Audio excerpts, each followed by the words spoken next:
Bom dia, boa tarde, boa noite. Acredito que estamos ao vivo mais uma vez no canal e me propus a lhes falar um pouco a respeito de livros da estante, entre o Lloyd Jones e John Pye. Por uma questão estrutural, devo fazer esse vídeo e vamos à seguinte questão. Logo quando eu conheci a teologia reformada, graças ao Deus Todo-Poderoso, conhecendo as Escrituras, conhecendo uma fiel exposição da Palavra de Deus, pude observar que não só o Evangelho precisava ser exposto com mais fidelidade, mas através da exposição da teologia reformada, tem autores que nos marcam mais. E com certeza, os dois que mais marcam a trajetória de vida são Martin Lloyd-Jones e também o John Piper. Lembro-me das primeiras pregações reformadas que escutei foi principalmente a de Paul Washer, e aquela questão de pregação chocante, nem tanta pregação chocante da minha parte, mas a mais impactante mesmo foi a pregação o Evangelho de Jesus Cristo no Ministério Fiel, lá para 2014, 2015. E quando passamos para lembrar um pouco da nossa trajetória, podemos observar também essa questão de o quanto Deus tem nos abençoado, e não só o quanto Deus tem nos abençoado, mas também o quanto aconteceram diversos eventos e o quanto já faz isso, já vai completar os seus 10 anos aí que tem contato com o Spurgeon, com a história da igreja. E por mais que a gente saiba que a gente sabe pouco, graças a Deus, mas sabemos algo, por mais que a gente tenha noção da nossa própria ignorância diante das verdades de Deus, a gente sabe que durante um tempo a gente avançou, cresceu, a gente compreendeu melhor as coisas. E isso é muito maravilhoso, isso é muito substancial. Não só compreendeu melhor as coisas, mas que já tem uma bagagem que outras pessoas ainda estão construindo. Isso é muito bom. Então, meados desse ano, ouvindo essas pregações, também comecei a escutar algo, uma motivação muito interessante a respeito da plena satisfação em Deus. A frase mais famosa do John Piper, Deus é mais glorificado em nós quando nos satisfazemos nele. Isso não me dava tanta atenção. Ouvi uma pregação bem famosa do John Piper na Conferências Livres, até a tradução também do Heber Campos Jr., não só traduzindo sermões, mas também tendo sermões maravilhosos, para mim, um dos melhores palestrantes aí do Brasil e do mundo. Graças a Deus dá para você ver o início na palestra dele, o fim, e dá para entender, e é bem prático, bem não só prende a nossa atenção, como também nos instrui de forma muito substancial. Louva a Deus pela vida desses homens. Então, o John Piper, especificamente, poderia falar que o que há de diferente nele é que, assim como muito parecido com o Lloyd Jones, a forma que ele vai conversando, que ele vai pregando, e o Lloyd Jones, especificamente, os livros dele sendo traduzidos, sendo copiados, a questão das pregações dele, gravadas em áudio e sendo copiadas, e a forma que parece que ele está diante de nós, expondo as escrituras, nos contando a respeito do texto bíblico, nos contando sobre o que o texto bíblico nos ensina, parece que eles estão ao nosso lado. Não só parece que eles estão ao nosso lado, mas à medida que eles se alegram com a palavra de Deus, eles nos mostram o caminho e nos mostram a fonte da alegria deles na palavra de Deus. E isso me chama muita atenção. A forma que o John Piper expõe a palavra de Deus de forma muito alegre, muito exultante, muito com uma alegria contagiante, não só com uma alegria contagiante, mas com uma profundidade. E os livros dele têm profundidade, alegria contagiante, o que Lloyd Jones chamaria de um entusiasmo diante da fé, da palavra de Deus, uma alegria incrível da salvação e que me influencia bastante. E também ele escreve muito bem. ele tem formação, se não me engano, é mestre em literatura, e essa mestrado em literatura garante que ele traga uma forma de escrita agradável, artística, porque eu considero a escrita uma forma de arte. E é belíssima a forma que ele escreve os seus livros e também a forma que ele expõe a palavra de Deus. Primeiramente, o que mais me marcou de livros dele foi justamente, que tem aqui na estante, é justamente dessa série, que eu fiz até questão de encapar, que é justamente Completando as Aflições de Cristo. Eu tenho a trilogia, só que como vocês vão observar, tanto do Lloyd Jones quanto principalmente do John Piper, vendo a necessidade das pessoas, eu acabo emprestando o livro, ou mesmo li em e-book. Eu li o e-book do Plena Satisfação em Deus, um livreto que é um condensado de outro livro que eu tenho, que é Em Busca de Deus, ou Em Busca da Alegria, ou Teologia da Alegria. Provavelmente a melhor tradução seria Desejando Deus, mas decidiram não traduzir dessa forma, mas seria aquela questão de algo que mudou definitivamente minha vida. Inclusive lendo o livreto Plena Satisfação, que esse eu já li inteiro.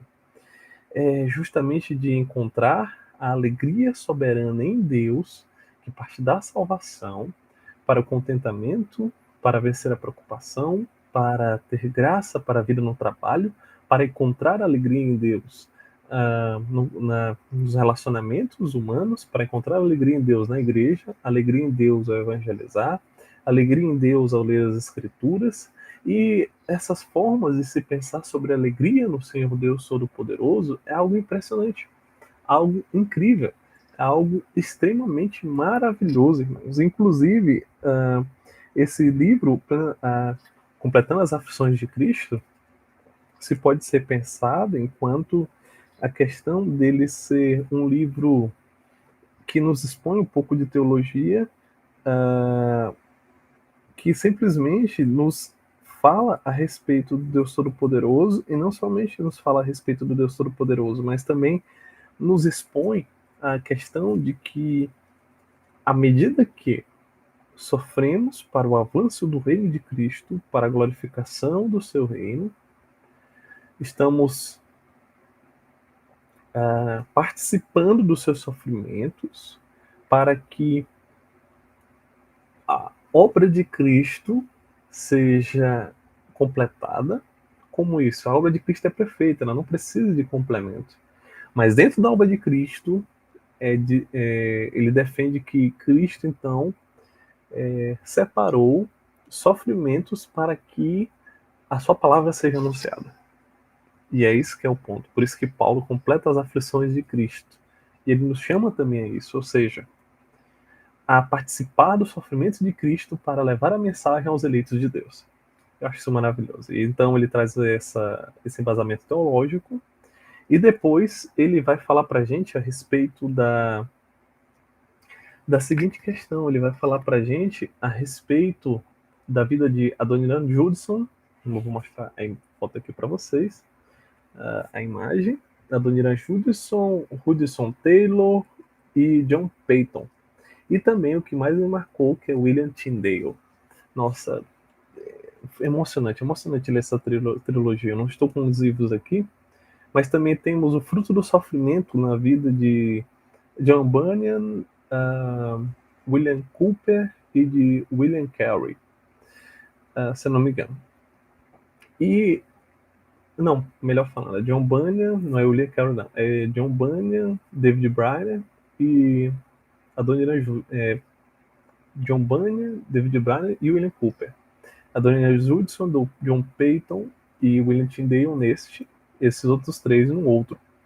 E ainda temos mais, O Legado da Alegria Soberana, que é um livro que eu almejava bastante, que quando eu tive em mãos eu li ele bem rápido, porque é maravilhoso.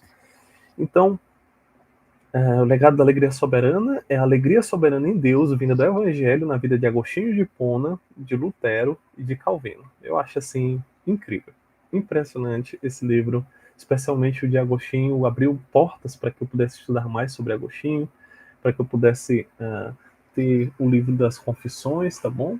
E não só ter o livro das Confissões, mas as Confissões de Agostinho de Hipona, mas também me sentisse nessa tradição bíblica protestante, reformada, que já é há muito tempo levada, e evangélica também. E por isso me levou, por exemplo, a mudar o meu dia a dia, porque, por exemplo, eu sempre ando com as confissões de bolso, e tem uma confissões também, livro maior, justamente para ler esse livro que é tão caro, a tradição evangélica, muitos escritos de Agostinho, que é um personagem que é alvo de estudos muito grandes e que também anseio estudar cada vez mais sobre a obra e sobre o que esse servo de Deus escreveu a respeito da Bíblia. Então, William Tyndale me impactou bastante a respeito da vida dele e de quanto ele entregou a sua vida para traduzir a Bíblia, e com amor à palavra de Deus, e os escritos que o John Piper faz citações nesse livro aqui, é impressionante, é muito emocionante, é algo de derramar lágrimas. E enquanto Deus escutou a oração do Tyndale e permitiu que a Bíblia fosse lida na Inglaterra, que trouxe muitos benefícios a ela, a própria Inglaterra, e aos ingleses que foram salvos pela mensagem da palavra de Deus e que viveram ali o movimento puritano, John Bunyan e muitos servos de Deus ali naquele país. Temos também a questão do sorriso escondido de Deus, que seria praticamente a tristeza, as dificuldades, o sofrimento. O fruto do sofrimento na vida desses servos de Deus, o John Bunyan, por exemplo, passou 12 anos na prisão, e a partir desses 12 anos que ele escreveu O Peregrino e diversas outras obras que nos abençoam bastante. Inclusive, se você quiser para a gente falar um pouco mais sobre John Bunyan, é só você falar, tá bom? E comenta aí, bota nos comentários. Outra questão importante também é que também é falado sobre William Cowper. No momento que eu estava passando por severo sofrimento, isso foi muito reconfortante, saber que Deus, por mais que tenha uma providência que pareça carrancuda, ou seja, por mais que pareça que devido às circunstâncias atuais Deus estaria de mal conosco, estaria irado conosco, ainda assim, por trás de uma providência carrancuda, o Senhor Deus Todo-Poderoso esconde uma face sorridente por causa do sacrifício perfeito de Cristo.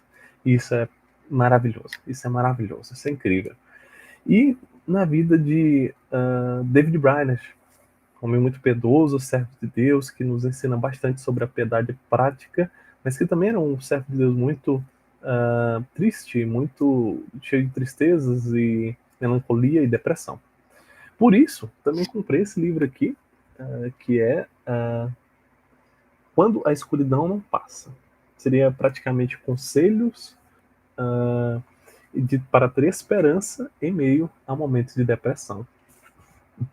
Esse livro é muito interessante, se não me engano, esse livro é uma parte da Esperança Futura.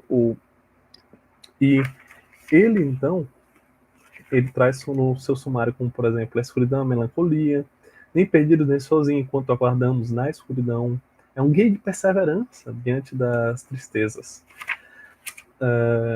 Não cruze os braços da ação. O pecado não confessado obstrui a alegria? Uma pergunta. Claro que obstrui. A escuridão que se alimenta da autoabsorção. Uma escuridão que se alimenta de vivermos só em nós mesmos. E, por último, amando aqueles que não conseguem enxergar a luz. Também é trazido para conselhos para como auxiliar quem está passando por momentos de tristeza. Muito necessária a igreja evangélica de hoje, muito carente desses temas. Na alegria, na plena satisfação em Deus, temos a respeito da defesa dele, de que não precisamos escolher entre ter alegria em Deus e entre obedecer, que obedecer para um coração transformado em Deus é o mesmo que diz o salmista, que o seu prazer está na lei do Senhor e nela medita de dia e de noite. Não só o seu prazer está na lei do Senhor e nela medita de dia e de noite, mas também, enfaticamente, se tem também aquela questão de que na destra do Senhor a plenitude de alegria, na sua presença delícias perpetuamente, como o Salmo 16:11 nos fala. E quando temos essas verdades no coração, quando temos a palavra de vida eterna no coração, quando guardamos a palavra, Jesus Cristo diz que quando conhecemos e guardamos a palavra, conhecemos a verdade, e a verdade nos liberta. Não só nos liberta, se a verdade de Deus estiver em nós, temos as bênçãos de Deus para nós, como a paz, a alegria da salvação, o amor. Temos o fundamento para que mortifiquemos pecados e para que frutifiquemos para o reino de Deus, para que cresçamos no fruto do Espírito. E quando crescemos nestas coisas, podemos ser servos de Deus cada vez mais operantes e frutíferos, para a glória de Deus. Além disso, temos também humilhando o orgulho e destruindo a autocomiseração, alegria do Senhor no dinheiro, no casamento, nos relacionamentos, e seria esse um ponto muito importante a respeito da alegria em Deus. Temos também aqui outro livro, Pecados Espetaculares e o seu propósito global na glória de Cristo. John Piper, de forma desafiadora, ele tenta apontar nesse livro como os nossos pecados fazem parte do projeto soberano de Deus e que mesmo que Deus não produza os nossos pecados, ainda assim ele está no domínio de tudo.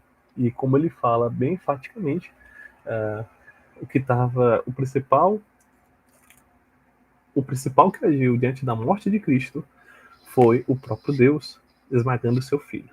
Então, a pior coisa que existe no universo, que é condenar o Filho de Deus, estava no propósito determinado de Deus, e que os causadores foram Pôncio Pilatos, os judeus, Herodes, os judeus na época, os fariseus, os judeus que haviam deixado a palavra de Deus. E então,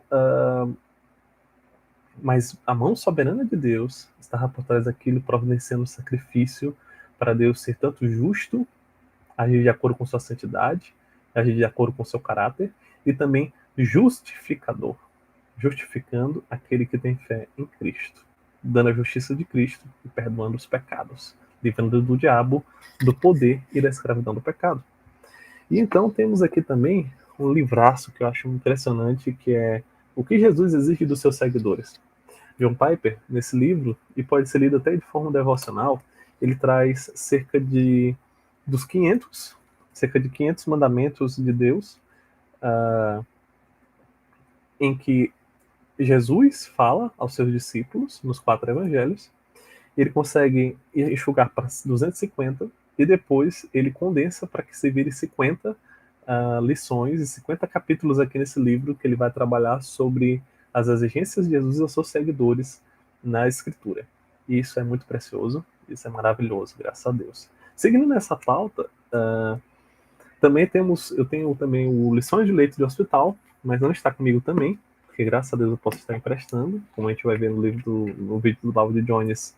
É uma bênção poder emprestar livros que tem um conteúdo evangélico, bíblico, para as pessoas que estão precisando, e isso foi diferenciado na minha vida, graças a Deus.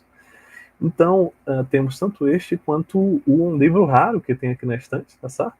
Um livro que não é mais publicado e que está à venda somente em sebo, somente a pessoas que revendem, que é O Futuro da Justificação, uma resposta de John Piper para N.T. Wright. É bem interessante o quanto esse livro é muito curioso, porque é um tema acadêmico, é um livro acadêmico, e ele então tenta trabalhar um pouco as questões a respeito de a defesa bíblica e também alinhada com a reforma e a história da igreja, do John Piper, a respeito da justificação de Deus por meio de Cristo na Escritura. Outra questão que também se há em conta é que eu achei bem interessante é que John Piper ele pegava os livros do N.T. Wright, redigia o que ele achava do livro, enviava para o N.T. Wright, N.T. Wright respondia para saber se era isso mesmo que o Piper tinha entendido, se ele entendeu corretamente aquilo que o N.T. Wright havia escrito no seu livro. Muito interessante, temos aqui tanto leitura devocional, quanto acadêmica, quanto os livros do John Piper abençoaram e também ajudaram a mudar a trajetória da minha vida. Louvado seja Deus por isso. E é isso aí, pessoal. Até o próximo vídeo. Não esquece de comentar, compartilhar e curtir, tá bom? Até logo.